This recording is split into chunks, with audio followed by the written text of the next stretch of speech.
അധ്യായം 29. ഫിലിസ്ത്യർ ദാവീദിനെ ഉപേക്ഷിക്കുന്നു. ഫിലിസ്തീയ സേന അഫേക്കിൽ ഒരുമിച്ച് കൂടി.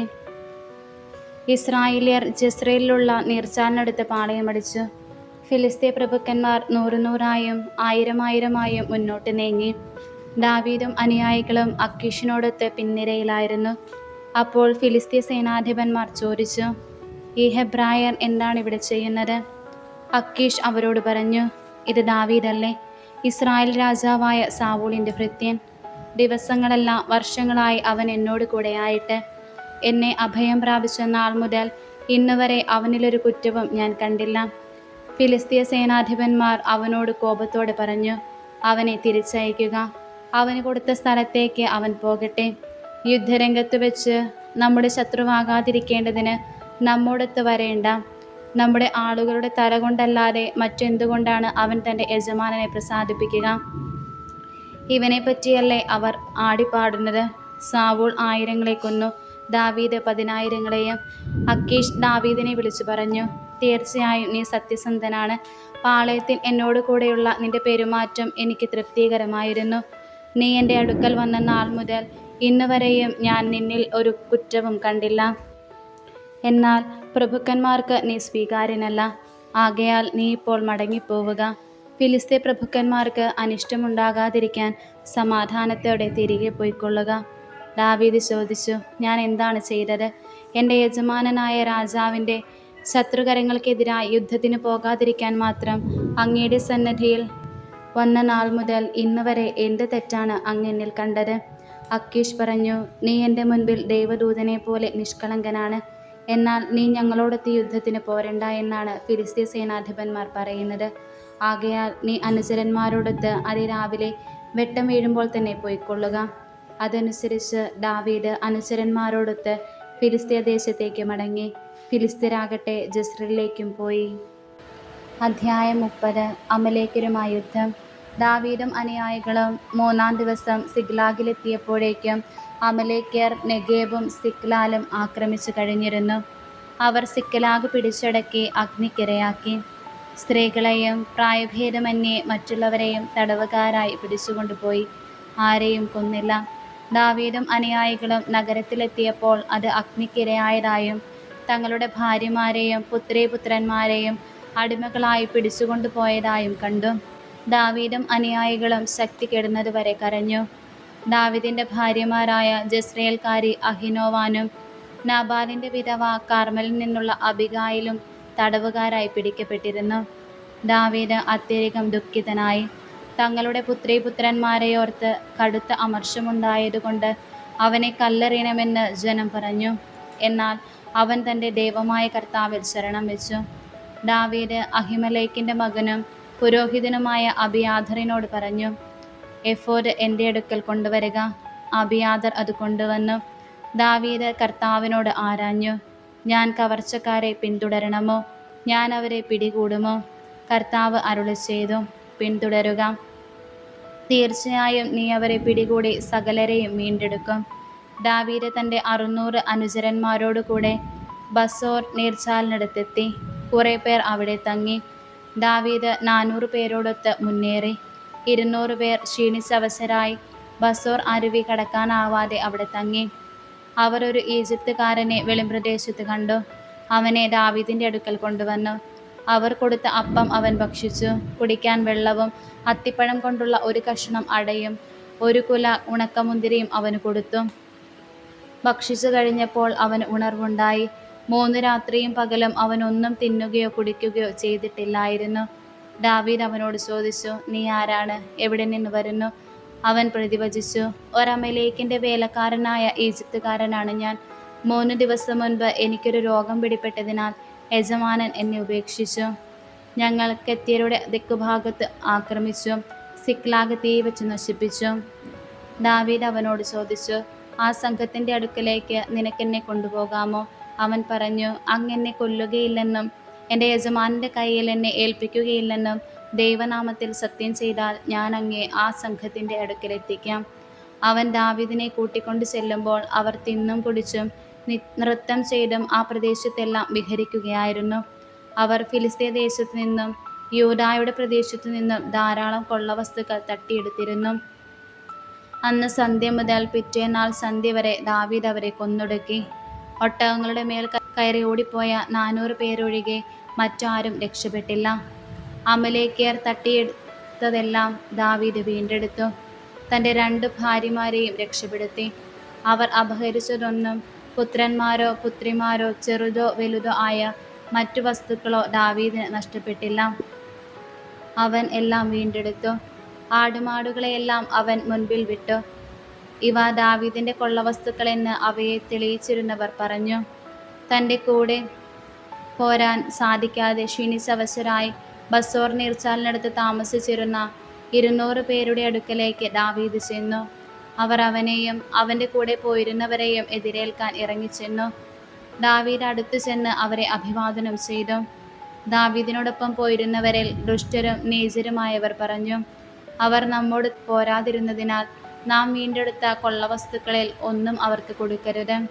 ഓരോരുത്തരും ഭാര്യയെയും മക്കളെയും കൂട്ടിക്കൊണ്ടു പോയിക്കൊള്ളട്ടെ. അപ്പോൾ ദാവീദ് പറഞ്ഞു, സഹോദരന്മാരെ, നിങ്ങൾ അങ്ങനെ ചെയ്യരുത്.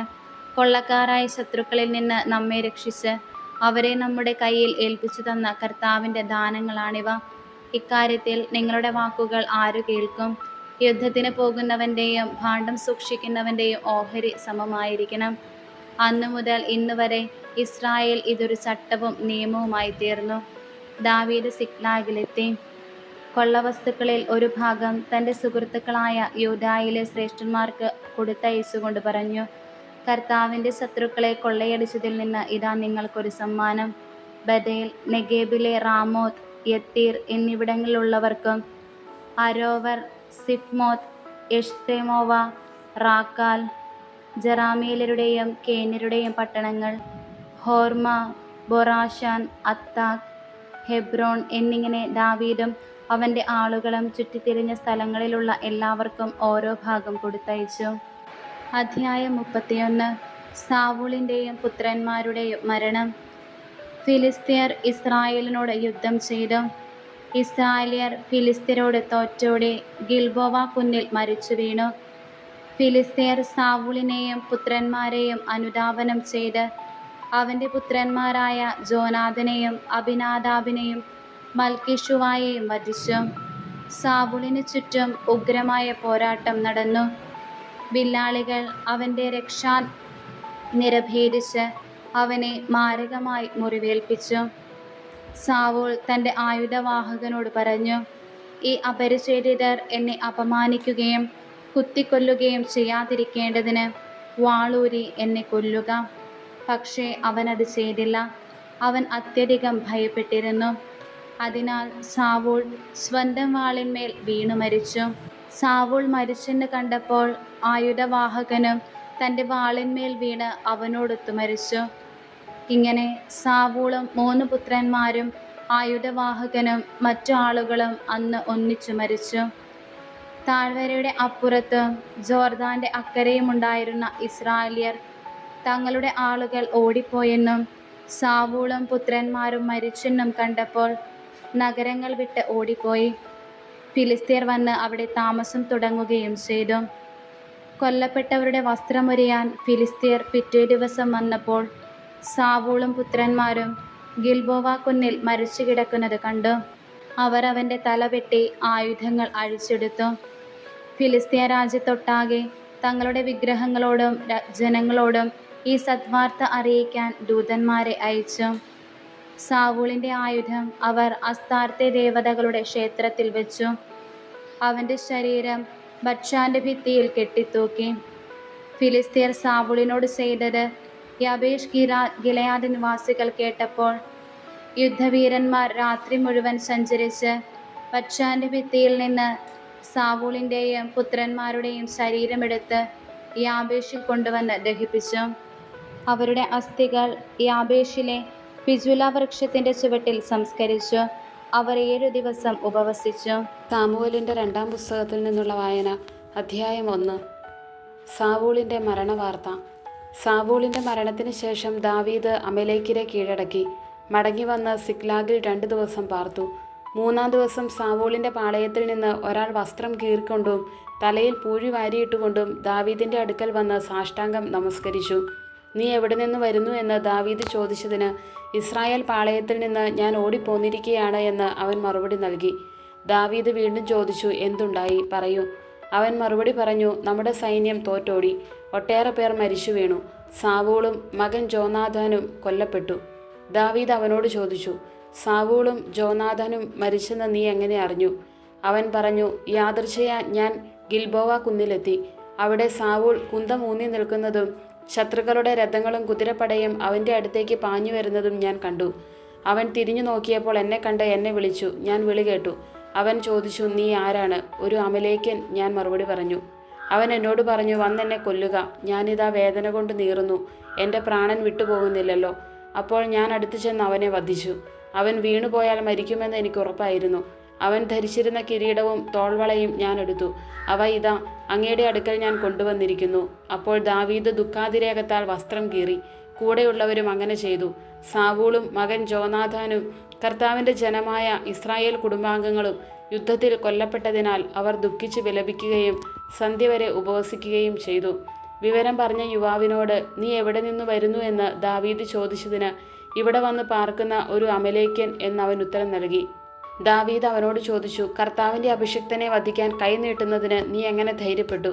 ദാവീദ് സേവകരിൽ ഒരുവനെ വിളിച്ച് അവനെ കൊന്നുകളയുക എന്ന് ആജ്ഞാപിച്ചു. അവൻ ആ അമലേക്കിനെ വധിച്ചു. ദാവീദ് അമലേക്കിനോട് പറഞ്ഞു, നിന്റെ രക്തത്തിന് ഉത്തരവാദി നീ തന്നെ. കർത്താവിൻ്റെ അഭിഷിക്തനെ ഞാൻ കൊന്നുവെന്ന് നിന്റെ വായ്കൊണ്ട് തന്നെ നീ നിനക്കെതിരെ സാക്ഷ്യം പറഞ്ഞുവല്ലോ. ദാവീദിൻ്റെ വിലാപം. സാവൂളിനെയും മകൻ ജോനാഥാനെയും കുറിച്ച് ദാവീദ് ഒരു വിലാപഗാനം പാടി. യൂദാ ജനങ്ങളെ അത് പഠിപ്പിക്കണമെന്ന് ആജ്ഞാപിക്കുകയും ചെയ്തു. യാഷാറിൻ്റെ പുസ്തകത്തിൽ ഇത് രേഖപ്പെടുത്തിയിരിക്കുന്നു. ഇസ്രായേലെ, നിന്റെ മഹത്വം നിന്റെ ഗിരികളിൽ നിഹതമായി ശക്തന്മാർ നിബന്ധിച്ചതെങ്ങനെ? ഗത്തിൽ ഇത് പറയരുത്, അഷ്കലോൻ തെരുവുകളിൽ ഇത് പ്രസിദ്ധമാക്കരുത്. ഫിലിസ്ത്യ പുത്രിമാർ സന്തോഷിക്കാതിരിക്കാനും വിജാതീയ പുത്രിമാർ ആർപ്പിടാതിരിക്കാനും തന്നെ. ഗിൽബോവ പർവ്വതങ്ങളെ, നിങ്ങളിൽ മഞ്ഞോ മഴയോ പെയ്യാതിരിക്കട്ടെ, നിങ്ങളുടെ നിലങ്ങൾ ഫലശൂന്യമാകട്ടെ. എന്തെന്നാൽ അവിടെയല്ലോ ശക്തന്മാരുടെ പരിച അവഹേളിക്കപ്പെട്ടത്, അവിടെയല്ലോ സാവൂളിൻ്റെ പരിച എണ്ണ പുരട്ടാതെ കിടന്നത്. നിഹതന്മാരുടെ രക്തത്തിൽ നിന്നും ശക്തന്മാരുടെ മേധസ്സിൽ നിന്നും ജോനാഥാൻ്റെ വില്ല് പിന്തിരിഞ്ഞില്ല, സാവൂളിൻ്റെ വാൾ വൃഥാ പിൻവാങ്ങിയില്ല. സാവൂളും ജോനാഥാനും പ്രിയരും പ്രാണപ്രിയരും, ജീവിതത്തിലും മരണത്തിലും വേർപിരിഞ്ഞില്ല. കഴുകനേക്കാൾ വേഗമുള്ളവർ, സിംഹത്തേക്കാൾ ബലമുള്ളവർ. ഇസ്രായേൽ പുത്രിമാരെ, സാവൂളിനെ ചൊല്ലി കരയുവിൻ. അവൻ നിങ്ങളെ മോടിയായി കടും ചെമ പിടിപ്പിച്ചു, ആടകളിൽ പൊന്നാഭരണമണിയിച്ചു. യുദ്ധത്തിൽ ശക്തന്മാർ വീണതെങ്ങനെ? നിന്റെ ഗിരികളിൽ ജോനാഥാൻ വധിക്കപ്പെട്ട് കിടക്കുന്നു. സോദര ജോനാഥാൻ, നിന്നെ ഓർത്ത് ഞാൻ ദുഃഖിക്കുന്നു. നീ എനിക്ക് അതിവത്സലനായിരുന്നു. എന്നോടുള്ള നിന്റെ സ്നേഹം സ്ത്രീകളുടെ പ്രേമത്തേക്കാൾ അഗാധമായിരുന്നു.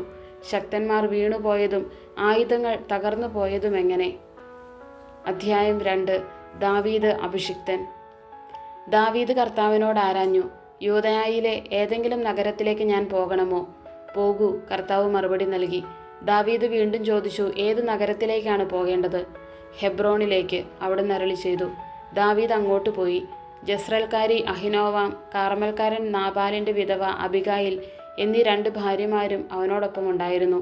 അവൻ തൻ്റെ ആളുകളെയും സകുടുംബം കൊണ്ടുപോയി.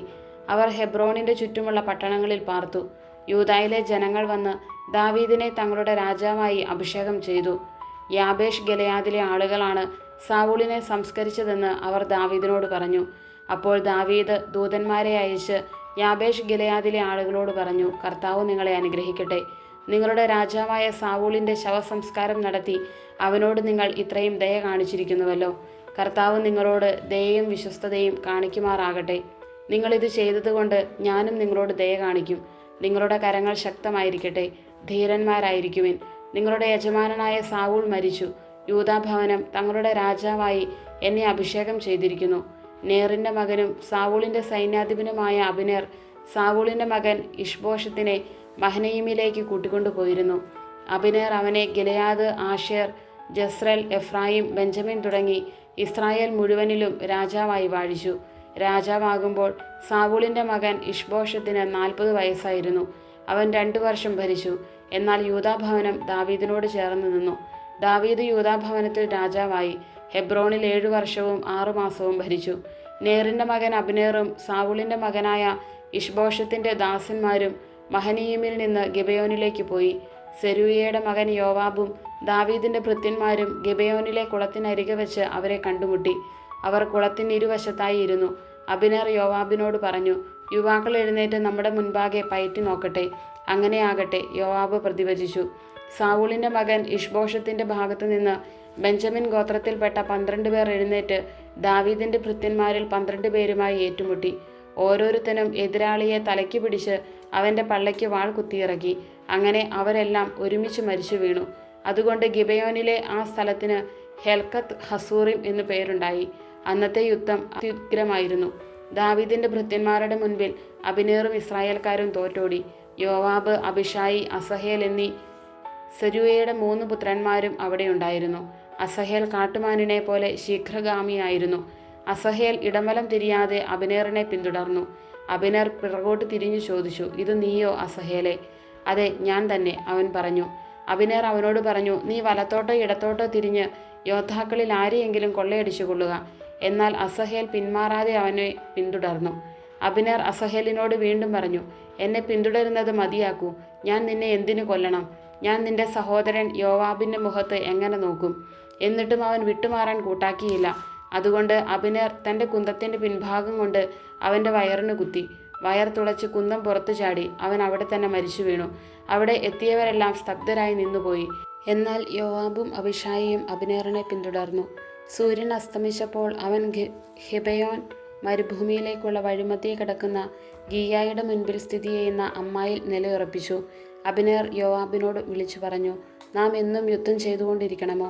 അവസാനം കൈപ്പേറിയതായിരിക്കുമെന്ന് നിനക്കറിഞ്ഞുകൂടെ? സഹോദരന്മാരെ അനുധാവനം ചെയ്യരുതെന്ന് നിന്റെ ആൾക്കാരോട് ആജ്ഞാപിക്കാൻ ഇനി വൈകണമോ? യോവാബ് മറുപടി നൽകി, നീ ഇത് പറയാതിരുന്നെങ്കിൽ എൻ്റെ ആൾക്കാർ നാളെ രാവിലെ വരെ നിങ്ങളെ പിന്തുടരുമായിരുന്നെന്ന് ജീവനുള്ള ദൈവത്തെ കൊണ്ട് ഞാൻ സത്യം ചെയ്യുന്നു. അങ്ങനെ യോവാബ് കാഹളമൂതി. ആളുകൾ നിന്നു. അവർ പിന്നെ ഇസ്രായേൽക്കാരെ അനുധാവനം ചെയ്യുകയോ അവരോട് പൊരുതുകയോ ചെയ്തില്ല. അബ്നേറും അവൻ്റെ ആളുകളും അന്ന് രാത്രി മുഴുവൻ അരാബ വഴി നടന്നു. അവർ ജോർദാൻ കടന്ന് പിറ്റേ ദിവസം ഉച്ചവരെ യാത്ര ചെയ്ത് മഹനയീമിലെത്തി. അബ്നേറിനെ പിന്തുടരുന്നത് മതിയാക്കി യോവാബ് തിരിച്ചു പോന്നു. അവൻ തൻ്റെ ആളുകളെയെല്ലാം ഒരുമിച്ച് കൂട്ടിയപ്പോൾ അസഹേലിനെ കൂടാതെ ദാവീദിൻ്റെ ഭൃത്യന്മാരിൽ 19 പേർ കുറവുണ്ടായിരുന്നു.